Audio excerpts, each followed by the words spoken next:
Hey Planet Rock, we hope that you're having an amazing week. We can't wait for you to check out part 2 of Will Ford's series on unity. We hope to see you soon and enjoy this video. One of them was a man named Elijah P Lovejoy. When a slave was beat to death in this town of Alton, Illinois, he decided that he was going to buy a printing press and start printing up abolitionist material, and became a powerful speaker against slavery and sought to abolish slavery in his time period. And many people believed him and they changed their minds, except for this angry mob of slave owners that would come to his house, threaten his life. Elijah P. Lovejoy went to his city council. He said, listen, it's the duty of the government to protect its citizens. Mayor and the council, why don't you protect me? The mayor and the council said, sir, if you would just stop preaching what you're preaching and writing what you're writing, that would be your protection. Elijah P. Lovejoy starts to weep in front of him. And he said, forgive my tears. I shed them not for myself, but for you and others. I cannot stop doing what I'm doing, because if I did, I would fear that the angel of the Lord with his flaming sword would pursue me wherever I'm going. I don't fear man, I fear God. And if I fall, my grave shall be made here in Alton, Illinois. End of quote. His words proved prophetic. The next day, an angry mob came to his house, and as he ran out to escape the flames from them burning down his house, he was shot and killed. Listen, God has not forgotten about people like that. But here's something. I learned something from those white abolitionists, because think about it. They were laying down their lives for their Christian brothers in slavery. They knew they were connected because of the blood of Jesus. That's why I love to tell people, see, if my ancestors have been Muslims or Buddhists, I have no connection to that part or its history. But because they were Christians, listen, none of those, my ancestors and forefathers, if you're a Christian, they're yours too. In other words, I'm just as much a spiritual son of Charles Finney and Jonathan Edwards as you are Martin Luther King and William Seymour and C.H. Mason. And when we come together, that kind of unity, that kind of agreement, listen, something powerful happens. The oil begins to flow. Anointings begin to mingle. Yokes get to be broken over generations. See, there was this godly remnant of people back then, of black Christian slaves and white Christian abolitionists and revivalists. They prayed into being the first and the second great awakening. Had it not been for those revivals, slavery would have never ended in this nation. There was a Supreme Court law back then called Dred Scott, which said that slaves had no rights in a courtroom. But because God sent revival, that law got broken in the hearts of every person in our nation during that time period. They called that law settled law back then. Dred Scott was settled law. That's the law that's going to seal the fate of slavery. It's everybody's favorite little word now, settled law. Listen, nothing is settled until God says it's settled. Amen? So, listen, the same God who broke the power of Dred Scott, he can break the power of Roe v. Wade. He can put an end to systemic poverty. He can stop our schools from being a pipeline to prison. He can shut down mass incarceration. He can shut down the opiate crisis in the suburbs and shut down the crack houses in the inner city. He's just looking for a new generation of people who will drop their agendas and come together and believe.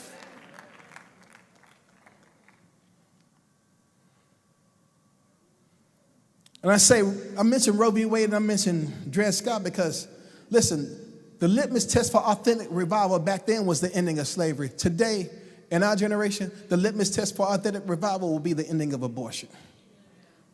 And the race issue and the abortion issue, they're way more connected than people realize. I don't have time to go into the whole thing about eugenics, Margaret Sanger, and all that stuff, but listen, the deal is this: God weeps over all the shedding of innocent blood. He does. The same God who wept over Philando Castile is the same God who wept over those 5 police officers that were killed in Dallas, and he weeps over 60 million babies that have been aborted in this nation. And the truth is this: when the people that you cannot see, talking about the child in the womb, when the people that you cannot see can become optional and dehumanized, it's inevitable that other people outside of the womb can be dehumanized and marginalized even to the place of elimination. And so the Lord started speaking to me about this revival that he wanted to release that was going to include everybody. But first, he had to deal with my own baggage in my own heart. So 2003, 2004, I had this dream about the dream of Martin Luther King. In the dream, I'm on my way to Dexter Avenue Baptist Church, which is Dr. King's old church, to do a reconciliation service. But before I could get to the church, I had to go pick up Dr. King first. Just side note, there's some things from our past that we need to pick up so we can move forward in the right spirit. So in the dream, it's a dream, right? So we go by this house and Dr. King is alive. And he has this huge white duffel bag with him with black handles on it. And in the dream, he starts emptying all this dark garbage out of that duffel bag. And then he throws the bag down violently, and he comes again to this vehicle with us. And in the dream, I thought to myself, man, that bag would make a nice souvenir. Shows you how carnal I am, right? Even in my dreams, I'm thinking, I went to Morehouse, he went to Morehouse, the bag would make a nice souvenir. So in the dream, I get out of this vehicle, I go to try to pick up the baggage, but before I could touch it, Dr. King said, no, do not go back and pick that up. And in the dream, he starts telling me what I need to do to heal the race issue, the racial issue in this nation. I wake up from the dream in tears. I didn't even realize that I was weeping in prayer the whole night while I was dreaming. The pillow was soaked with tears. I shared it with my friend Lockett. He begins to weep. We began to pray, God, what is the interpretation for this dream? I said, God, remind me, what did Dr. King say to me? And then the Lord said to me, William, the white bag with the black handles, that would be the interpretation for your dream. I knew what the Lord was talking about. So the black handles represented how I, as a black man, had been handling my white baggage. God was saying to me, William, get rid of your white baggage. You've been carrying it for way too long. I know what he was talking about because I know what it's like at 13 years old. Myself and 3 friends were leaving a convenience store. A carload full of white guys chased us for almost 2 hours, called us the N-word, said they were going to shoot and kill us. They were probably just joyriding, but listen, we were terrified. I know what it's like at 19 to be in a grocery store and a police officer, plainclothes cop, followed me forever, tried to accuse me of shoplifting, and when he couldn't find anything on me, he tried to provoke me into a fight. I know what it's like in my 30s to have my first house in a nice suburban area, and the same police officer for the first 3 months every week would pull me over just for driving while black. I know what that feels like. But you know what I did? For every white person and every police officer in that region, I put those 3 stories on everybody. Before anybody had a conversation with me, I put those experiences on them. I saw everybody through the veil of those experiences. That's the diabolical plot of the devil. And it's Revelation 12 where it says the devil is the accuser of the brethren, right? The word accuser is a powerful word, y'all. It comes from the word kategoros in Greek. It's where we get the word category. In other words, the diabolical plot of the enemy is to get us to categorize and stereotype each other so that before we can ever have one conversation with each other, we put some bad storyline, some bad narrative on somebody else and see them through the veil of that. God was saying to me, William, get rid of your unforgiveness. Get rid of your bitterness. Get rid of your resentment. Get rid of any guilt manipulation. Get rid of your white baggage so we can all get in a new vehicle that can bring revival and justice for everybody. Amen. But the question for all of us is this: what color is your baggage?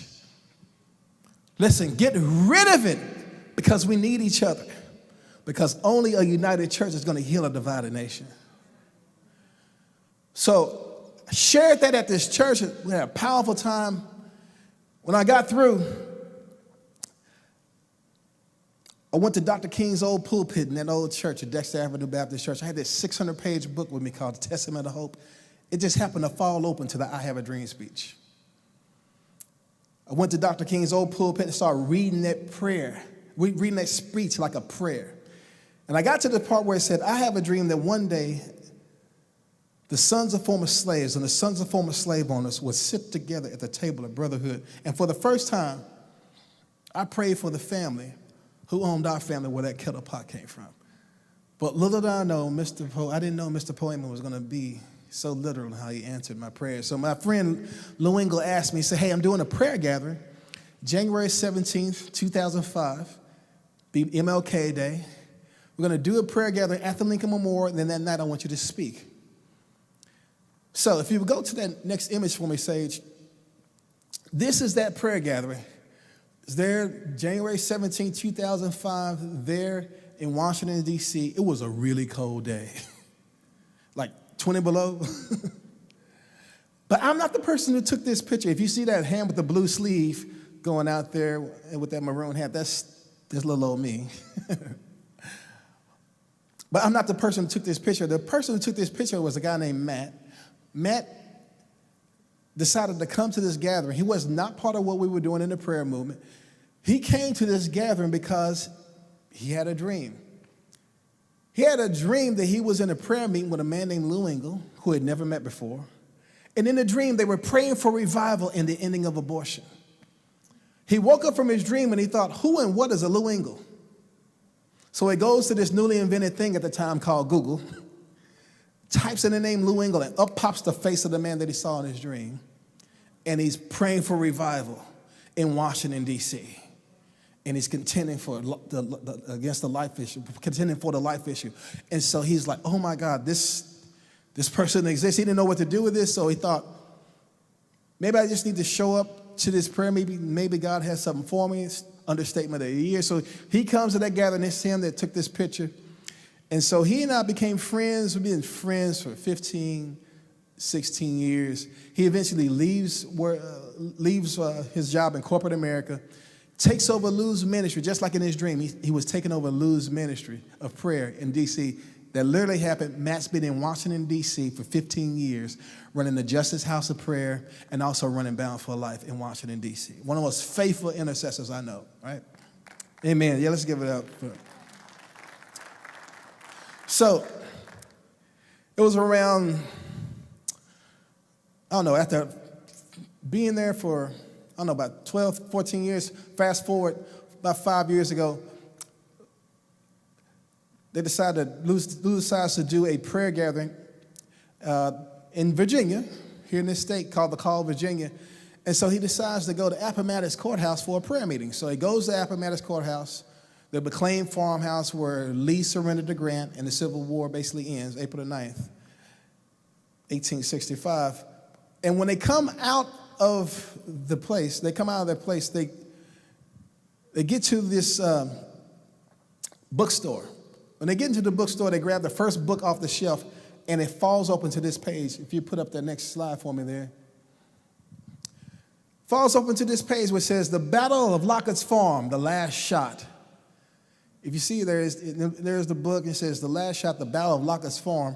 So what's going on here? Well, it turns out that the last battle of General Lee was fought at a farmhouse owned by a family named Lockett. Now here's the thing, Matt's last name is Lockett. And when we met each other, that's the first time I ever met somebody named Lockett. Remember, my family, my grandfather was first named Lawrence Lockett, but they didn't want my great-great-grandfather then didn't want him to have a slave last name, so they changed his name to William Lawrence Ford. They gave him two different names, one name from two best friends, one named William, one last name Ford. So his name was changed because they didn't want him to have a slave last name. So when I met Matt for the first time, that's the first thing I asked him. I said, Lockett, I never met a Lockett before. How y'all spell it, with 2 T's or 1? He said, we spell it with 2. I said, oh, my family, we spell it with 1. I said, where your Lockett's from? He said, Kentucky. I said, oh, mine are from Louisiana. So we thought it was this cool coincidence, but it was enough to connect us as friends, right?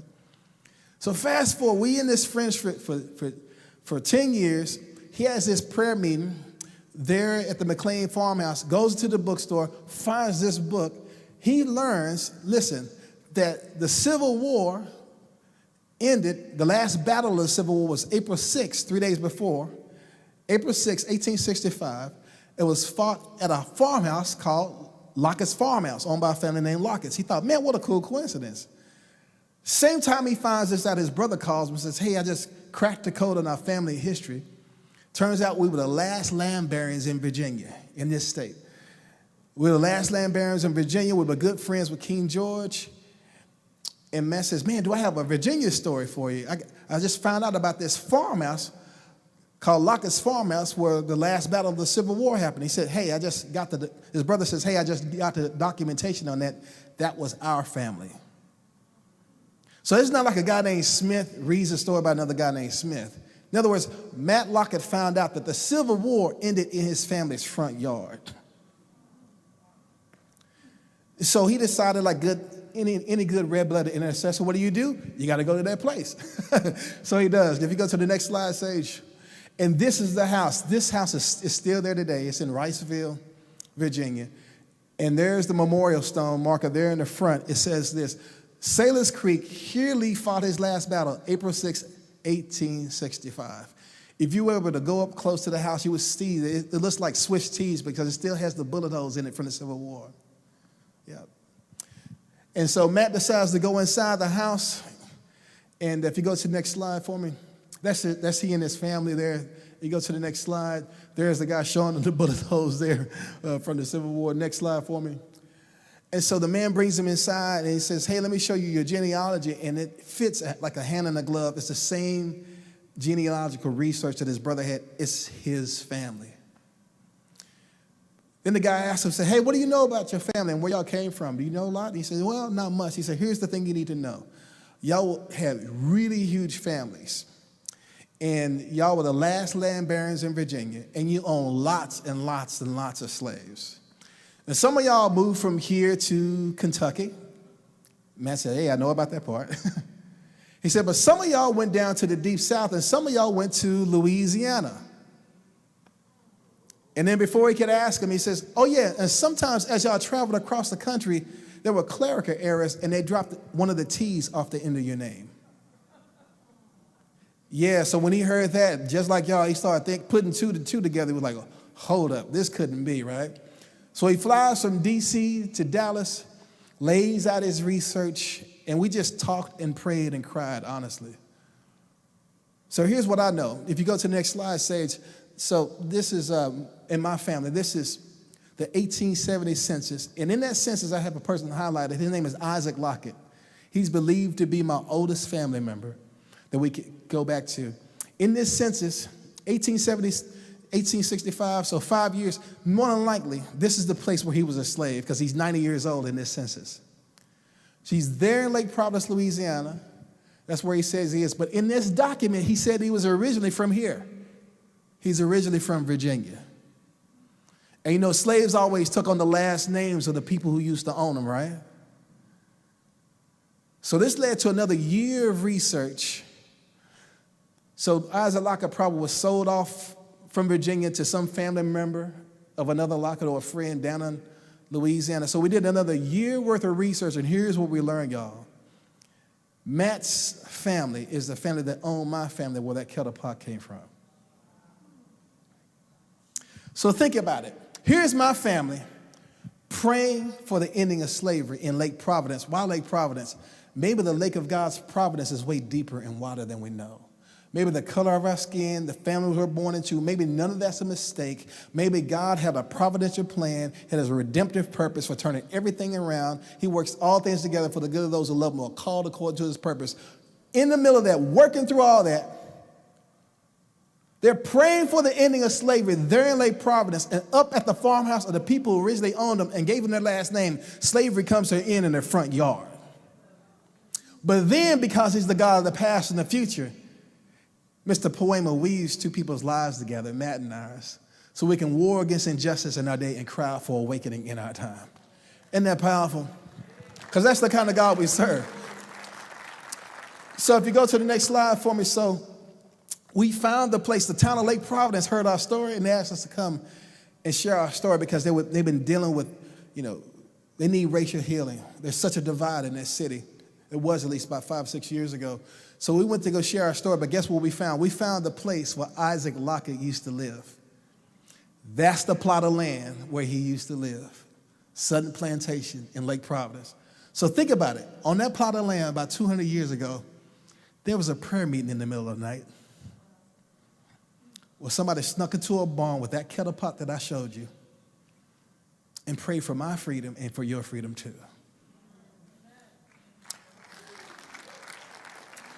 And if you go to the next slide for me, so we've been sharing our story together. We've been traveling across the country sharing our story.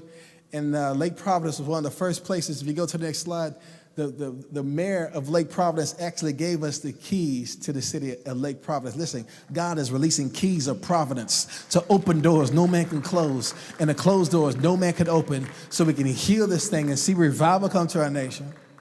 Shift the influence, right, of division. Next slide for me. So these two people here, these are some interesting folks. These are from Matt's family. The man there is Napoleon Lockett. Napoleon Lockett was a colonel for the Confederacy. He was an attorney and owned lots of farms. He was a very, very wealthy man. And he and his wife, Mary, they were like the Southern Belle aristocrats, you know, the Gone with the Wind types, you know what I mean? And lots of money, a lot of prestige. So Mary Lockett didn't like the fact that the Confederate White House didn't have its own flag. So she came up with an idea. We need to make the Confederate flag. We need to make a Confederate flag. So she hired somebody to be the designer, and she hand sewed the Confederate flag in her house. In other words, Matt's family is the Betsy Ross for the Confederacy. And so if you go to the next slide, this is the flag that she designed first. That's the stars and the bars. But they thought, okay, well, that looks too much like the Union flag on the battlefield, so let's create another flag. So then they got together and designed this flag here, and that's the one that's the most famous, the rebel flag. But listen, because God heard the prayers of black Christian slaves and also white Christian abolitionists, I'll tell you about that in a second, in the same family and all around the country, listen, through the same family where the flag of rebellion was raised up, next slide, the flag of surrender goes up in their front yard. Isn't that powerful? It's not before the Civil War happened. And as the story goes, the Southern Army was in the front, the Northern Army was the back. The only thing that stood between the both armies was this house. Listen, there has to be a house that stands in the gap between the brothers that are fighting against each other. We got to stand in the gap in the place of prayer. We may take some shots, but it's worth it to stand in the gap with Jesus. Amen?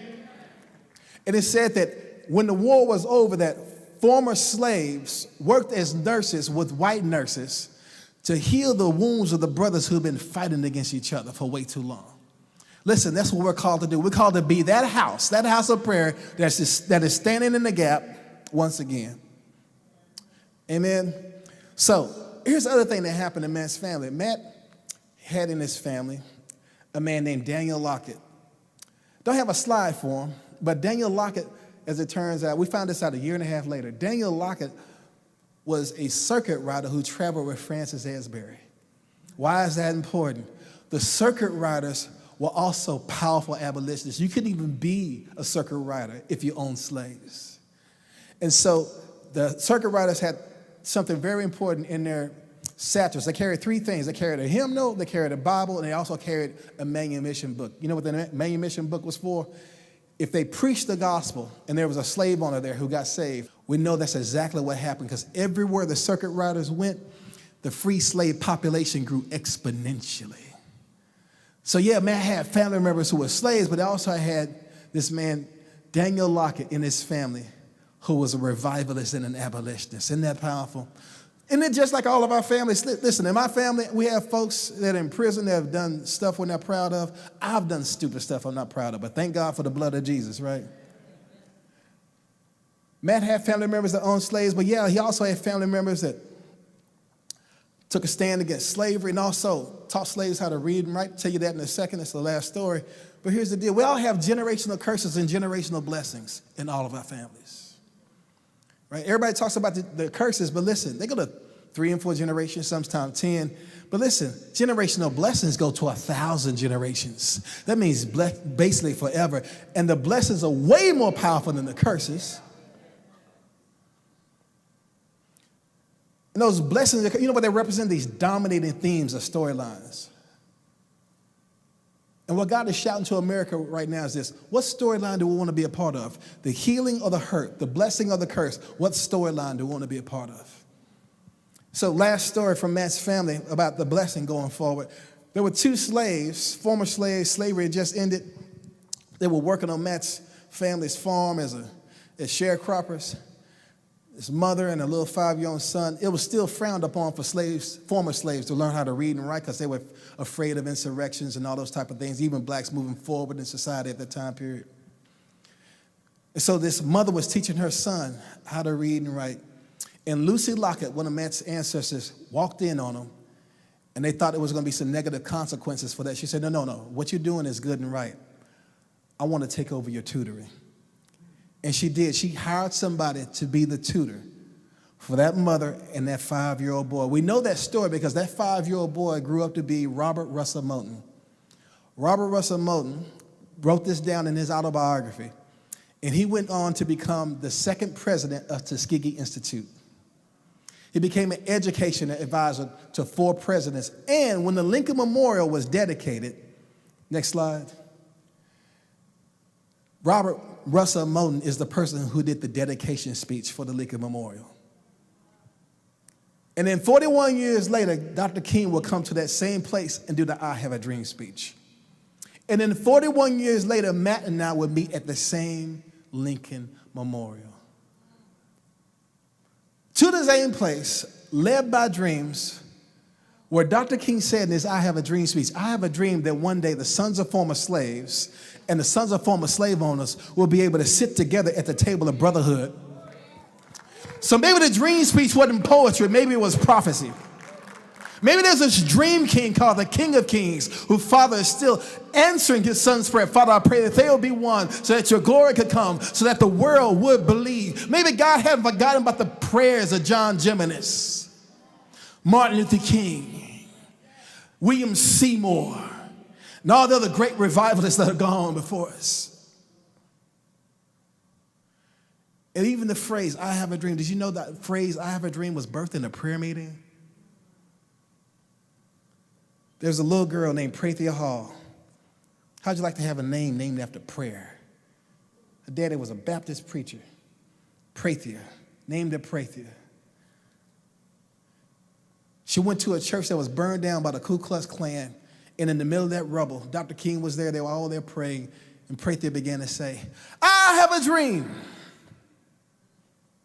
Dr. King came up to her later and said, young lady, can I use that phrase from time to time? She said, yes, sir. Dr. King made that part of his prayer life in prayer meetings for about a year.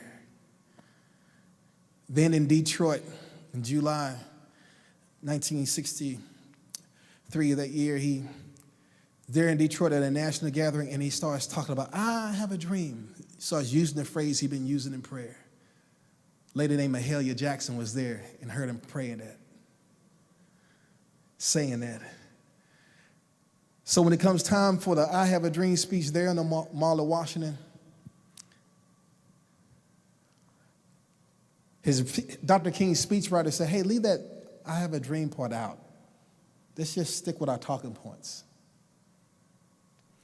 But when he gets through reading this speech, Mahalia Jackson looks over at him and says, Martin, tell him about the dream. Aren't you glad Mahalia Jackson said a little something in his ear? Everybody needs a little Mahalia Jackson in the background to remind you of who you are. We're not called to be spokespeople. We're not called to be pundits. We're called to be prophets. And the rest is history. Birth out of prayer, because God has not forgotten about the prayers of the people in that church that was burned down, or the prayers of Prathia Hall, or the prayers of all your mama, your papa. Stand to your feet. I'm done. Bless the Lord.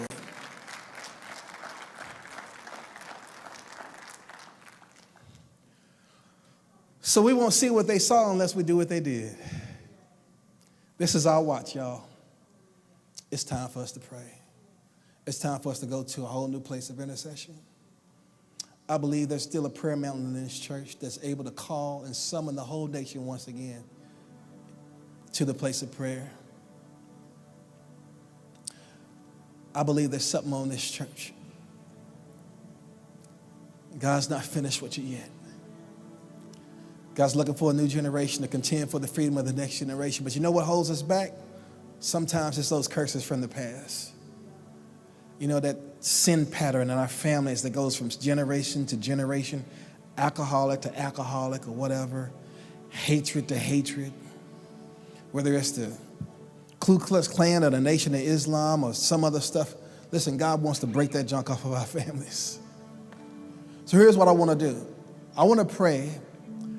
And I don't want to just break off the generational curses. I want to call forth the generational blessings. I want to call forth the redemptive reason why which you was born into the family you were born into. I want to call forth the redemptive purpose why you were birthed and live in this region. Can we do that? Hey everybody, we hope that you enjoyed that video. Make sure to like and follow us on all of our social medias so you guys can stay up to date on all of our Planet Rock news.